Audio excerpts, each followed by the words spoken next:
If you are tired of being told to just lose weight, get back on the pill, or deal with missing periods, welcome. You are finally in the right room to get the answers you've been looking for. I'm Dr. Angela Potter, and this is the PCOS Lab. Together, we find the root causes to help your body work as it's supposed to and restore your cycles from the inside out. Let's head into the lab.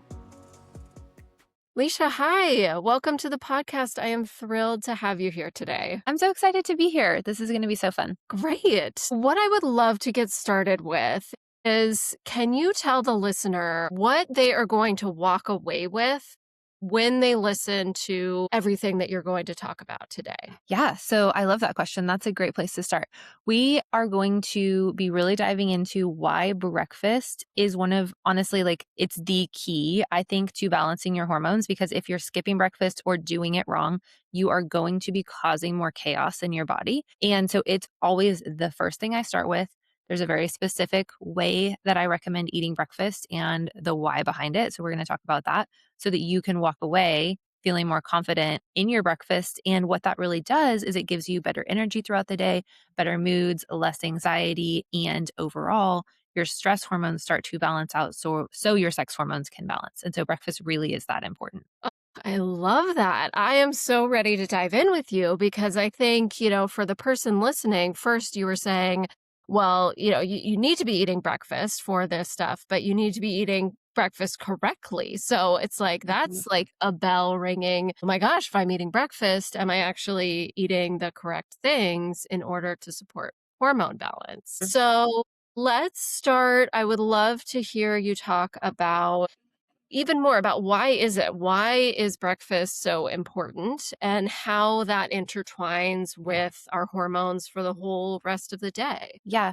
So when we did an interview on my podcast recently, one of the things that really stood out to me is that you say really a very similar phrase to what I say, and we're talking about safety in the body as essentially like the key to hormone balance, to balancing PCOS, to fertility. And it's so, so true and so important. So breakfast is, I believe, one of the most powerful, and I say powerful because it's doable for like really, it really is doable for everyone to fix our breakfast. We can figure it out. We can make it work. Whether, most of the women that I'm sure we both work with, but that definitely that I work with, we have too much on our plates most of the time. In the mornings is a really busy time, right? You've got all the things going on. You're running the kids around, or they're running you around, or whatever it is. There's a lot going on, right, in the morning. And so it is the easiest thing to do would be to absolutely just skip breakfast and just be like, I'm not going to eat. If you have done that for a while, your appetite will just decrease, where you're like, oh, I'm just not a breakfast person. I don't have an appetite in the morning. I don't really need breakfast. And then sometimes you might make yourself feel good by being like, oh, I'm intermittent fasting. Like that's probably healthy. It sounds good, right? And so a lot of times what I see is that we have a really busy morning. So you wake up, maybe you do have a little bit of like a quiet morning routine that you're able to do, but then you hit the ground running typically. And what that tells your body is that you need a lot of energy, right? That there's a lot of energy going out consistently. And I think that almost all of us could relate to that. Your body probably has been getting that signal that there's a lot of energy going out. So, what your body needs for safety is it also needs to get a signal that it has enough energy coming in to be able to match that output. Because your body loves you, because your body is for you, it's always trying to keep you safe. And so if your body is hearing the signal, lots of energy going out, not a lot coming in, maybe none coming in, maybe coffee coming in, which feels like energy, but it's really not. It's just burning you out. Then Right. you get that your body is going to just be working for you and it's going to say, okay, not a lot coming in, lots going out. Hit the brakes on everything we can hit the brakes on. We just can't put out as much as we are trying to put out. And so it's going to slow down your metabolism. It's going to slow down your thyroid. It's going to slow down your digestive function.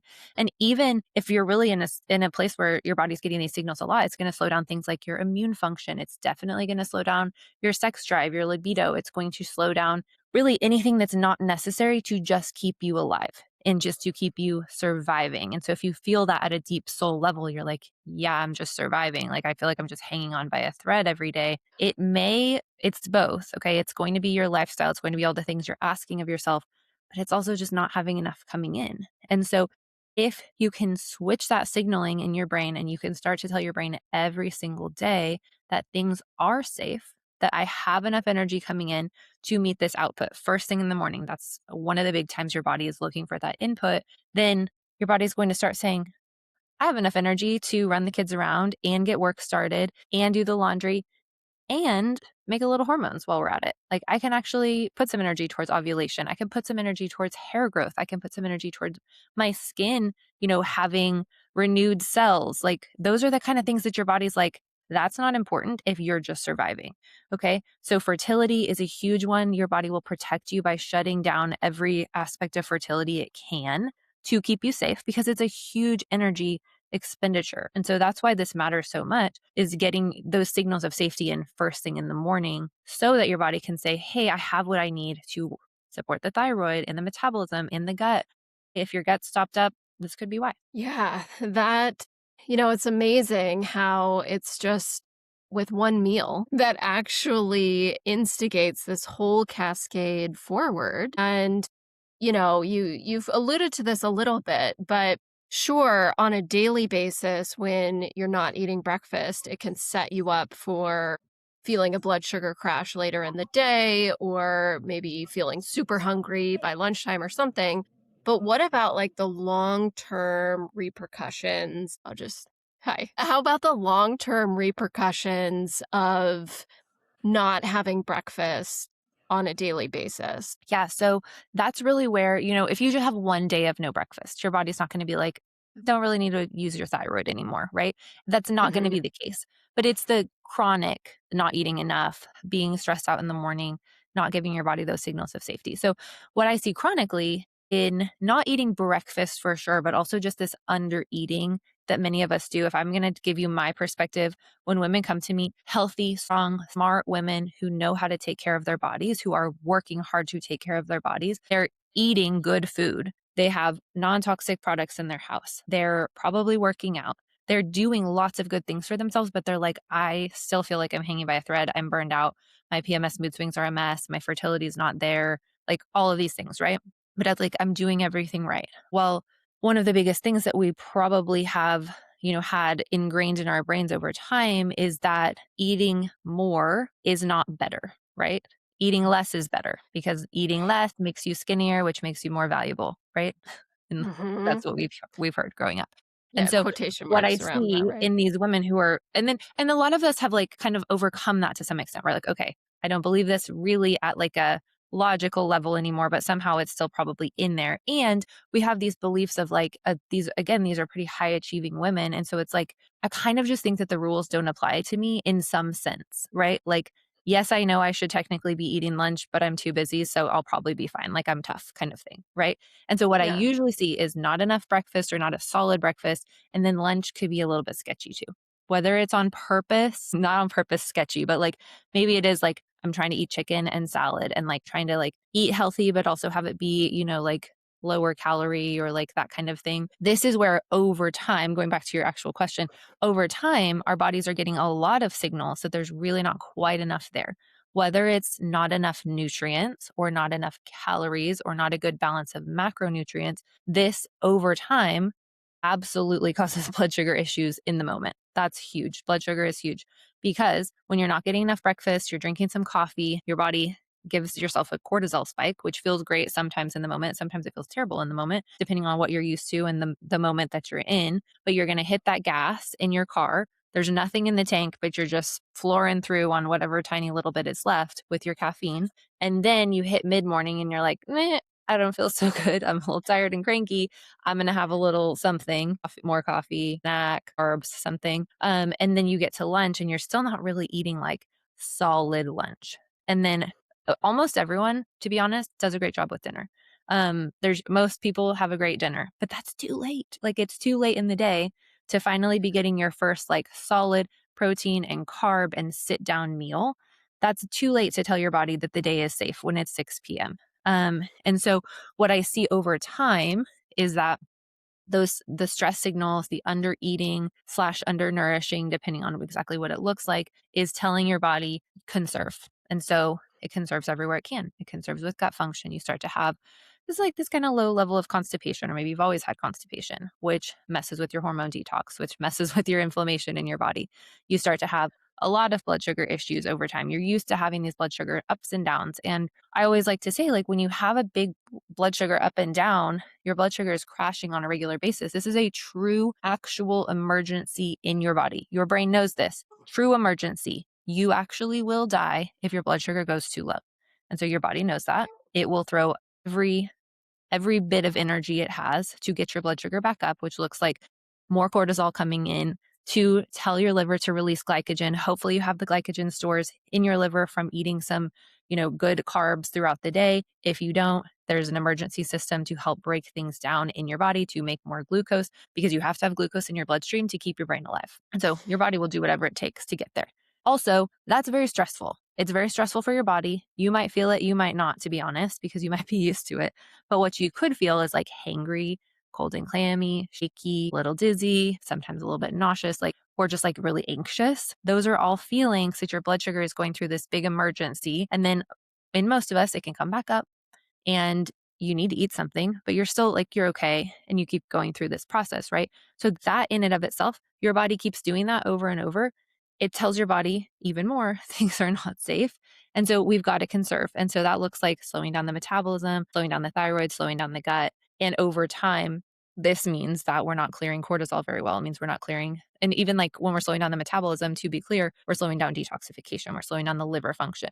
So all of these things add up and turn into hormone imbalances, because you're not going to be able to make hormones well, because your body says, hey, listen, you don't need to be making hormones right now. You're a mess. You don't need a baby. The other side of it is you're not detoxing the hormones well. So whatever you are making, because you'll make some, might not be optimal, but you'll make some, then you're not able to detox it. It gets stuck in your gut. Your liver is not optimized.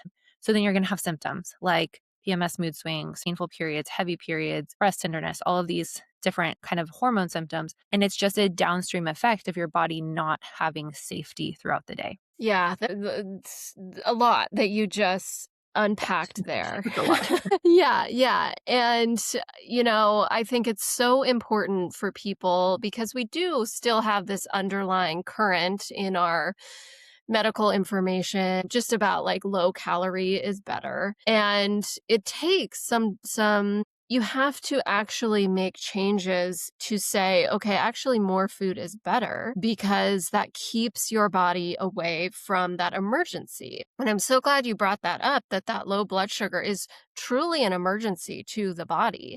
And I like to remind people as well that when your blood sugar has fallen, the only thing that your body wants is sugar, because it has to keep your brain alive, and it needs that sugar in order to raise the blood sugar levels. So, sugar cravings are a big thing. And of course, there's a lot of different reasons for sugar cravings. But for people who are wondering, like, why am I just craving sugar all the time? This could be one aspect of it. And it could feel a little different to be like, oh, actually, if I eat a little bit more at my meals, if I have actually add in another meal during my day, that's going to how I feel about sugar. It's not that sugar is bad, but again, for people who are like, I need it, I need it, I need it, this can it's very common for this to be an underlying reason for that to happen. Yeah, absolutely. And again, like I will just stress that when you set yourself up in the morning with a solid breakfast, it's going to support your blood sugar and in return support your mood and your gut and your thyroid and all of those things. Or after effect is all of those things. But when you set yourself up with a good breakfast, then your body is able to manage your blood sugar better all day long.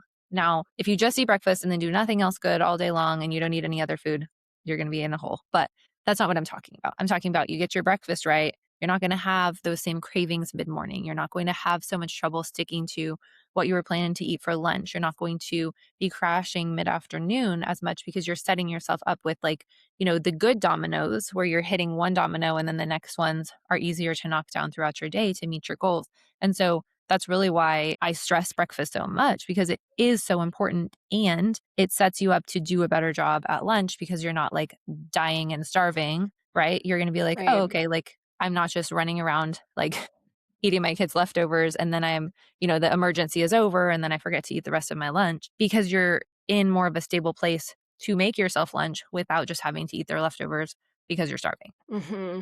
Right. And it takes some time for that to change, to see that difference in like mood and energy levels, particularly.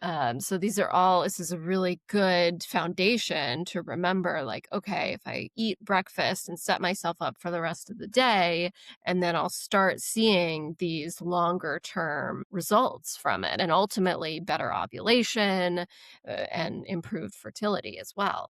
Right. Well, and I see that the hormone benefits do take, 3, 4 months. That's I always work with my clients for a minimum of 4 months because that's about how long it takes to really see some of the big results that we want. Also, I love to start with breakfast because a week or 2, you're gonna be feeling some better. Like, you're going to see results, and sometimes it's even the first day you do it, you're like, "Oh, look, like, I can keep my head above the water at 3 p.m." Maybe not the first day, right? I'm not ever here to tell you there's a quick fix, but breakfast, it's not a 6-month down the road you'll feel better thing. It's like within the first couple weeks, you're gonna notice a difference. Right. So I talk to quite a few people who will say, well, I'm just not a breakfast person. And they don't get hungry till maybe 11-ish, mid-morning. And so they don't want to eat until then. But if they are struggling with ovulation, my population has PCOS and wants to get pregnant. So typically we're working on ovulation and regulating cycles. And so breakfast is certainly something that we're talking about. But from your perspective, what do you say to people who are kind of in that sense of, well, I'm not hungry until X time during mid morning or later? Yeah. So I totally understand this because sometimes that's me, especially if I'm stressed. I do not want breakfast. Like, I don't want breakfast. With that being said, typically, without giving a blanket, this is everyone, does have something to do with your thyroid and your metabolism function. And oftentimes that's suppressed because you haven't been giving it what it needs over time. Or it hasn't been, you haven't been getting the nutrients you need over time. And it's also a pattern, right? If you're used to not eating breakfast, your body's used to it, you're just not going to feel hungry. It's not going to waste energy on giving you hunger cues that you won't do anything with, right? And so you might not have those hunger cues right now. So I always like to start with something small. Some of my very favorite things to do are just like, I always say breakfast within 30 to 60 minutes of waking. Listen, for many of us, maybe you want to work out in the morning. Maybe you want to have quiet time before your kids get up. Maybe it's just a really busy morning and like you're not going to get a real breakfast within 30 to 60 minutes, but I want you to do something. So is that something I like to try for like 10 minimum grams of protein, 10 to 15, and like somewhere around the same grams of carbs. It can definitely be more, but like that's something that's usually doable. So that can look like a couple, like a little bit of yogurt and an apple. It can look like what I personally do is I really like if there's a really clean protein that I really like that is beef based and my body loves it. And so I'll do milk and protein powder as a warm hot chocolate. Listen, Mm. if you drink hot chocolate in the morning, you're not finding the joy that you need to find. Like I love hot chocolate. I probably love it more than the average person, to be honest. But like if you're used to getting up and having a warm drink like that coffee, you're like, I like the ritual of it and I like that it's warm and cozy. Like you can switch to something like that. That's not going to give you that cortisol spike, right? That's what I love. Like I'll get up and I'll make I have this little frother on my counter that I like pour the milk Oh, in and I put the brothers. powder and then maybe I'll like do something else for a minute or two and then it's warm and it's ready and it's delicious. And like I can take it with me if I'm going to go work out. And I do think some carbs are really important too. So like I'll do like half a banana with it. But if I'm going to work out, I can still do that on the way. My gym is 5 minutes away. I can get it done, right? If I'm going to go sit on the back porch and get my morning sun, take it with me. If I'm going to do something with my kids, drag it around the house with me. Like it's doable, right? So something that's doable for you. I'm not saying that has to be your thing, but like find something that's doable. For me, that really looks like at least 20 grams of protein. The milk has a little bit of carbs, the banana has a little bit of carbs. So I'm hitting probably even close to like 20 grams of protein, 20 grams of carbs right away, first thing in the morning. And it's easy. So finding something like that you can do. And if you're like, I could just gag if you make me eat in the morning, then find something so easy, like 2 bites of apple. Start with something and you'll start to get used to it. When I was pregnant and I was like nauseous first thing in the morning, I would do a little bit of crackers and maybe a little bit of cheese, or I would do applesauce with collagen in it.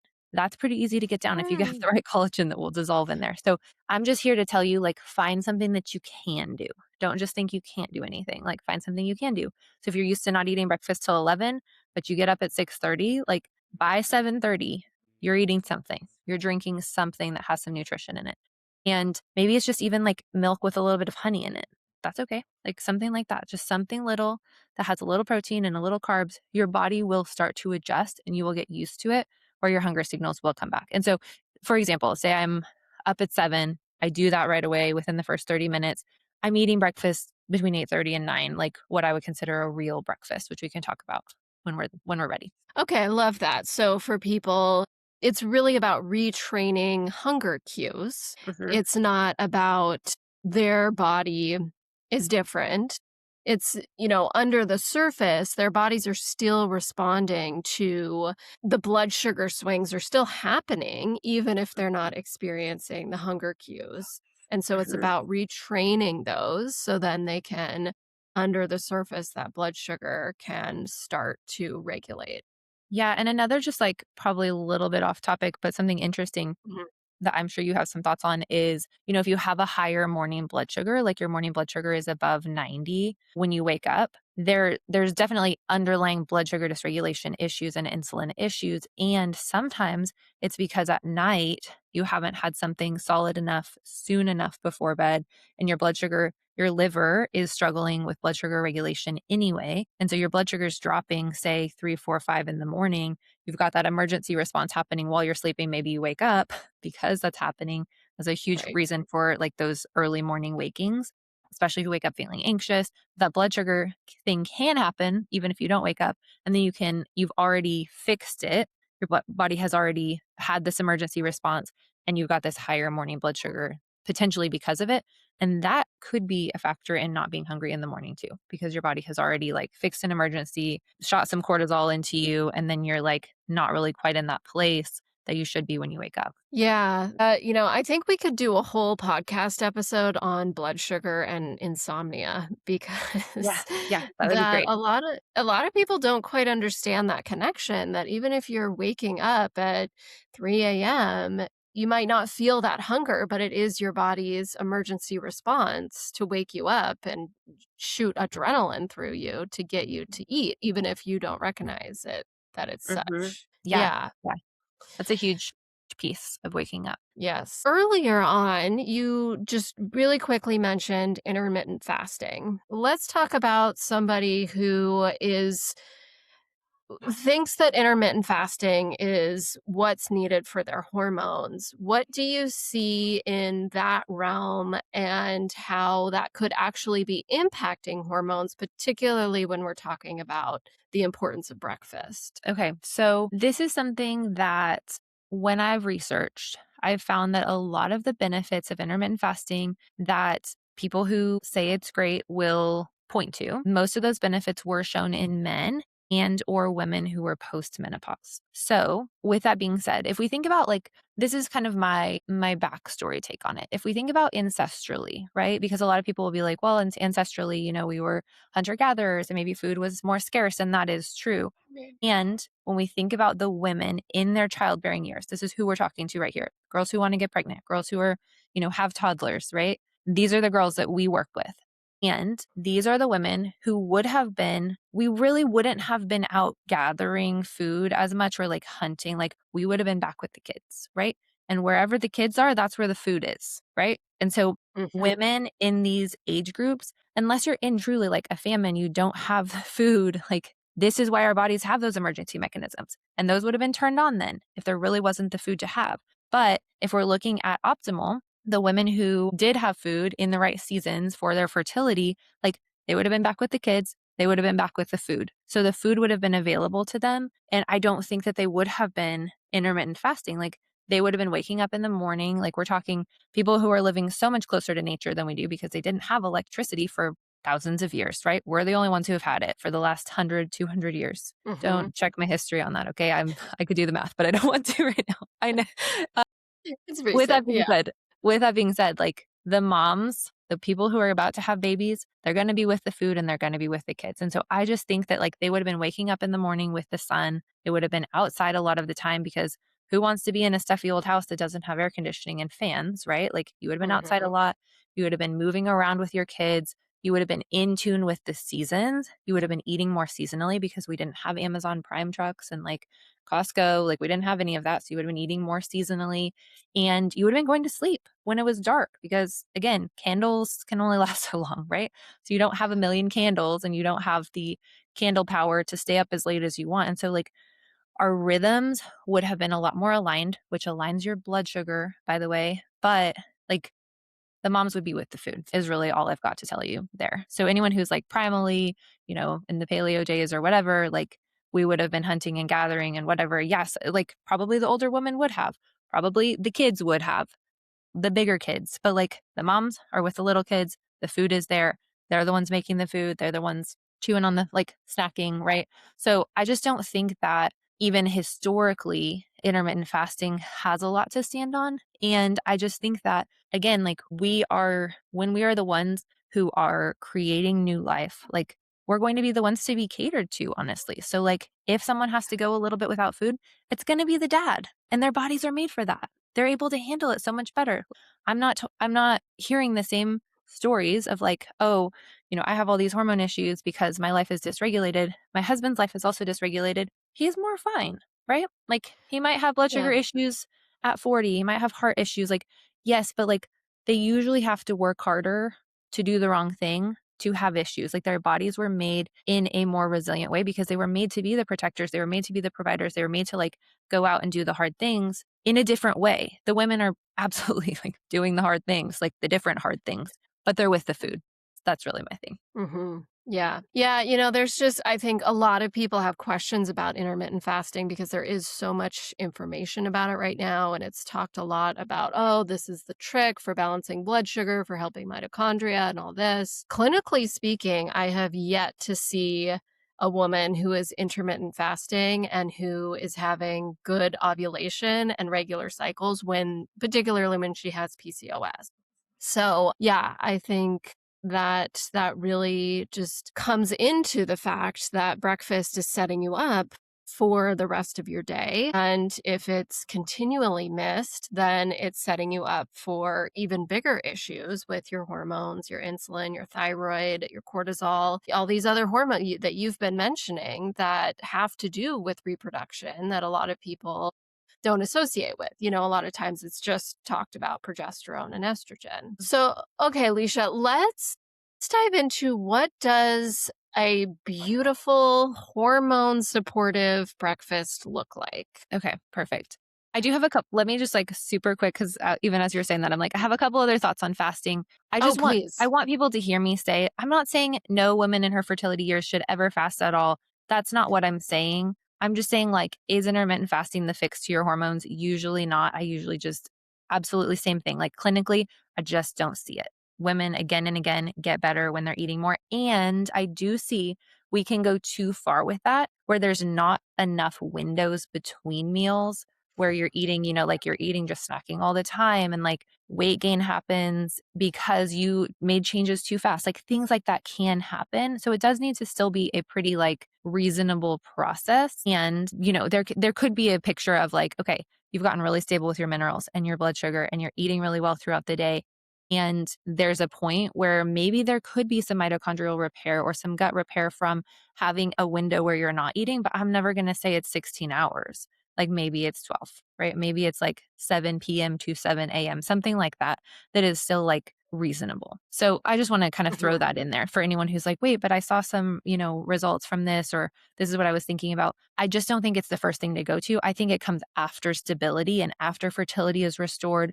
If there are maybe some other underlying health issues that you feel like you need a break from food to be able to heal like some gut issues. So I just wanted to start there, but let's dive Yeah. into Well, breakfast. okay. No, first I want to just have you speak on one more thing because, yes, okay, so intermittent fasting can be supportive in certain situations, but when you're saying okay, intermittent fasting when we're talking about ovulation and hormones and fertility, like it's not optimal. But then you mentioned like you still want to have some time in between meals. You still need that break in your digestive juices and in between meals. And I know that the listener could be thinking, well, wait a second, I don't need to be intermittent fasting, but then I do need a break in between meals. Like, what what does that all mean? Can you just clarify what that looks like? Like if someone's Yes. thinking, I want to be balancing blood sugar, I want to be supporting hormones.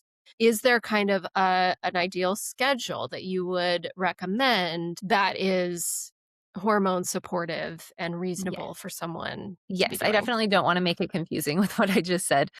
Yeah, no. And I don't like to be like super far on one side or the other because usually you're wrong if you're all the way on one side or the other. So that's kind of what I was trying to get to. So yeah, absolutely. I believe what I start my clients doing is I want them to be making sure they're not going more than about 4 hours without eating throughout the day. I say 3 to 4. Everybody truly is different. It depends how dysregulated your blood sugar is, depends how undernourished you are, depends on your symptoms. So if I'm doing an across the board, I usually say between 3 and 4 hours, you need to be eating something. But I don't love just constantly eating throughout the day or eating like every 2 hours, unless truly, like, if your blood sugar is a huge, huge mess and you're just having these big drops, then like maybe you do need to for a little while. In general, around 3 to 4 hours is what I like to look at. So say, you're eating your real breakfast, 8:30 in the morning. Maybe your lunch used to be 2 p.m. That's too long. If your lunch is like 12:30, great. What I want to know is, how are you feeling in between? Are you great? You're not hungry, you're not snacking, you're not crashing, everything's good? Great. Make it 4 hours. If you're like by 10:30, 11, I'm tired, I'm grabbing coffee, I'm looking for a donut, eat Hmm. food, eat real food when you're having those cravings, because cravings are always telling you something. So it probably is telling you, and this is where we like really get into personalizing, but like probably telling you your breakfast wasn't quite right. If you're super crashy and hungry, say 2 to 3 hours later, probably your Hmm. breakfast needs to be bulked up a little bit. But so you should, this is how you know if your breakfast is right and your lunch is right. You should be able to make it about 3 to 4 hours, feeling regular, don't need a snack, don't need coffee, just forget about food. That's how really you should feel over time when you get it more regulated. Like you're just not thinking about it. And then you start to get hungry, actually just hungry, not crashy, not exhausted, like you're just hungry. 3 to 4 hours later, you're ready for another meal. That's what that usually looks like. So, what that typically looks like throughout the day is maybe you are having an early pre breakfast, real breakfast, 8 to 9 ish, and then lunch, 12 ish, 12 to 1. And then because usually dinner is going to be, unless you're like truly like 9, 1, 5, and that works for you, great.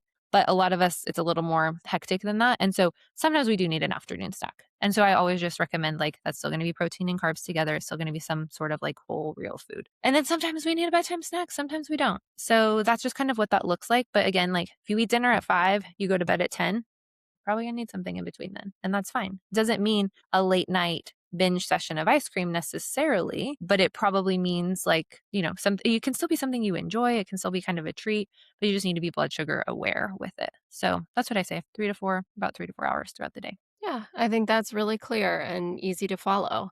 And I'll add to that as well as, I work with people who will say, by PM or whenever I come home from work, I have headaches. I'm really not feeling good. And I eat a huge amount for dinner. And usually we can pinpoint earlier on in the day that one of those breaks was too long. Like either Mhm. they're skipping breakfast, like we've talked about, or they, lunch at noon and then they haven't eaten yet. So, just to say for the person listening, like, even if you're having those kinds of symptoms later on in the day, it could be from something that happened earlier in the day. Yeah, exactly what I said earlier, where it's like your dinner's too late, right? You're too late to be Hmm. starting your day at 5, 6 p.m. with the first real meal. Hmm. Yes, exactly. Okay, so now how do you feel about jumping into what the Breakfast. hormone beautiful breakfast looks like? Yes. Okay. And so I want to start with this. This is going to be personalized to you. It does not have to be, it can be something that you enjoy, something that you like. But what I look at, what I want to see when I'm starting breakfast for my clients and like helping them fix their breakfast is I want minimum 25 grams of protein. I like something solid. Okay. So you can get 25 grams of protein in a protein shake.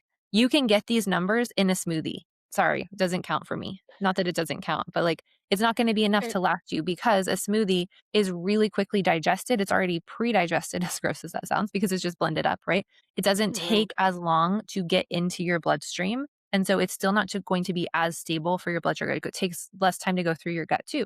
So it just doesn't take as long to absorb into your body. and it's not dense enough. So you can absolutely get 25 grams of protein, 40 grams of carbs in a smoothie and feel great about it. And it can be so good for you. It can be so healthy, so full of antioxidants and veggies and fruit and everything that I want you to have for breakfast. And you're still going to be crashing. So a smoothie can be a great afternoon snack where it's like 2 hours till dinner. Like, I love that. Do something like that. But for breakfast, it's not enough on a real regular day. It could be your pre breakfast if you want it to, but it needs to not be your real breakfast. I like, and even yogurt with like granola and fruit can hit those macros. For some of us, it's okay. And you make it till lunch just fine. For some of us, it's just not dense enough. It's kind of that same thing. It's just processes a little bit too quickly and your body is hungry a little bit soon. So what I like to see, what I see as like the best option is something like eggs and some sort of meat, whatever kind of meat you like, chicken, sausage, bacon, beef, whatever you want to have for breakfast. I like usually some combination of animal protein that is solid like that you have to sit there and chew. Some people, eggs aren't the thing. You need more of the meat then. So something really solid, like at least 25 grams of protein. And then I really do love to see, and this is again, does depend on your blood sugar, where you are. If you're eating nothing for breakfast, you're not going to jump to this right away. Go halfway, something like that, like work up to it. But I love like somewhere around 1 to 1.5 times carbs. Usually 1 1 to 1 ratio of carbs and protein isn't quite enough, to be honest. If I'm going to say 25 grams of protein, I really like about 40 grams of carbs for breakfast. And when I say carbs, I don't really mean like a donut or like a pastry or something like that. I'm okay with a little bit of bread if it's like sourdough or if it's like fresh milled flour bread or something like, especially the fresh milled flour bread is going to have more fiber, make it last a little bit longer in your system, or like a Ezekiel bread, something like that. But I don't really want that to be your only form of carbs. So my ideal would be more like eggs and sausage and potatoes. You could like make ahead a quiche and have some potatoes on the side. That's what I have done recently, is like make some extra breakfast potatoes and have them in the fridge, because you don't have time every single day to make an hour of breakfast. I know that. So make it work for you. But eggs, meat, potatoes, and then some fruit, where you're kind of like mixing your carbs with a little bit of fruit and a little bit of potatoes, or a little bit of grain and a little bit of fruit, something like that. It actually helps with the glucose uptake because you have fructose and you have glucose, which makes your body, it kind of like gives your body a couple different steps in absorbing and keeping your blood sugar balanced. And then you've got that protein to back it up. So the carbs are the fast energy, the protein is the slow energy and the building blocks for other things in your body. And so having both of those is super important. Now, I don't talk about fat a lot when I'm talking about this, and there's a reason for that. When you're eating eggs in the morning, you're eating meat in the morning, you're getting plenty of fat. So I'm not here to tell you add extra fat typically to your breakfast, but it would be good to pay attention. So for me, like this morning, I made myself a scramble where I had eggs and sausage and I put mushrooms in it and something else. I can't remember. But then I put a little bit of I don't know if you guys know the Boursin cheese, but it's like that it's like kind of like you put it on, I used to put it on crackers and I put it on everything. But when I do track my food here and there, sometimes I'm like, dang, that was a lot of fat. And the issue with that is if you have too much fat too consistently throughout your day, or like it's too stacked, it can actually make it so you're not absorbing your carbs quite as well. And that can mess with your blood sugar too. So just kind of like being a little bit moderate with your fat is really all I'm trying to say. So don't just think like, oh, I should just like put a bunch of oil in the pan or a bunch of butter in the pan, or like throw a bunch of cheese in my eggs too, because it does have some protein. But being a little more sparing with that is actually where I'm landing with myself and my clients, because I find that it's actually easy to have too much. Especially when we're like, and throw an avocado on there, and like then my piece of toast has butter too, or like cream cheese or something. So you just kind of need to watch the fat a little bit for the optimal breakfast. Now, with that being said, start where you are and make changes slowly. So if you're like, wow, that's a lot, like I don't know where to start, like just start with whatever is easiest for you to start with next. If you're like, all I'm eating is a piece of toast with peanut butter for breakfast. Okay, add protein, right? Where are you missing the biggest piece? Add protein. 2 eggs is only like 14 grams of protein, just so you guys know. It feels like 2 eggs, like great, got my protein. You didn't actually. That's why you have to add a little something extra. And so sometimes I do my protein drink and some eggs if I haven't done it earlier or something like that. So there's plenty of ways you can do this, but my kind of general goal is real dense food, 25 minimum grams of protein, somewhere between 30 and 40 grams of carbs. And I usually see for me that that lasts me easy 3 to 4 hours. I feel good. I don't have morning crashes. I don't even drink coffee typically, except for we have an espresso maker and I like to. So sometimes I make myself like a decaf, but like I have a business. I'm a mom. I homeschool. I do all the things too. I don't always go to bed on time, and I don't need coffee for my energy because I really do focus on blood sugar balance. And so that's kind of the main thing. If you want to link it, I have a breakfast guide. It's only $7 and it just like walks you through all of that and gives you some examples and things like that if you want it on paper. So I can link that because I do think it's just the best place to start. Great. Yes, absolutely. I want to be sure to have that link for people because I think a lot of times getting a good source of protein in, like as you were saying, eggs actually are not like super dense in protein. And so if you are having two eggs then and you don't want more, it's like, well, what else can I add into breakfast? So having some examples I think would be really helpful for people. Yeah. And I think that's where the smoothie can come in or the yogurt can come in. It just can't be like the whole thing. Yeah. Okay. So I think that's a really good starting off place for people having those numbers 25 grams of protein, at least 30 grams of carbs, and knowing that even if they're not used to having a big breakfast, that it's about at least increasing that a little bit as your body is more comfortable and gets hungry more often, and getting to a place where you're able to eat that level of a breakfast, because then you're going to see all of these benefits with your hormones, your thyroid, and your ovulation through Yeah. time. Absolutely. I do have one other resource that I just think is really fun and Please. I've gotten like really honestly the best feedback on this, but I created, it's like a chat GPT tracker and I call it the Nourish Tracker.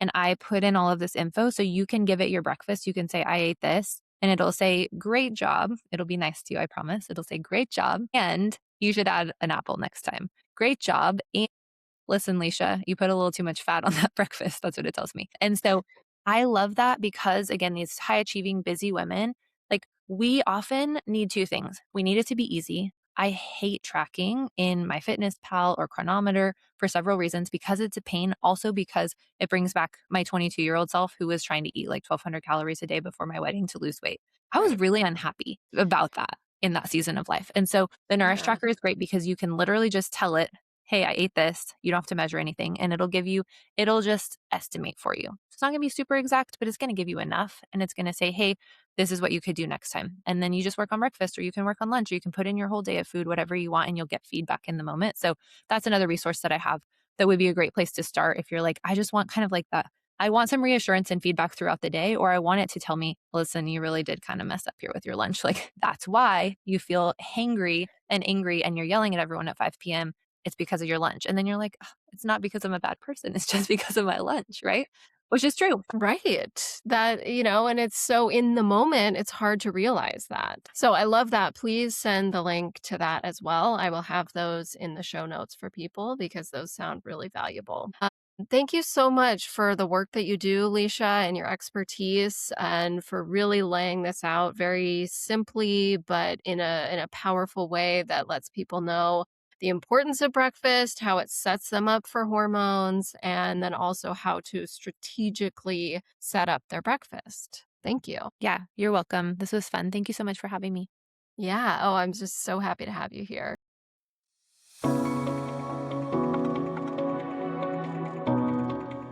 Thank you for being here in the PCOS lab today. If you are feeling frustrated, remember, your body, it's not broken. We just need to find the missing clues and fit together the right data points. When you are ready to look at those clues, head to drangelapotter.com/start. There, you can choose the exact next step you are ready for, whether that's my ovulation assessment or applying for an audit call with me. Either path gives you the personalized clarity you need to stop guessing and start creating a predictable cycle. That's drangelapotter.com/start.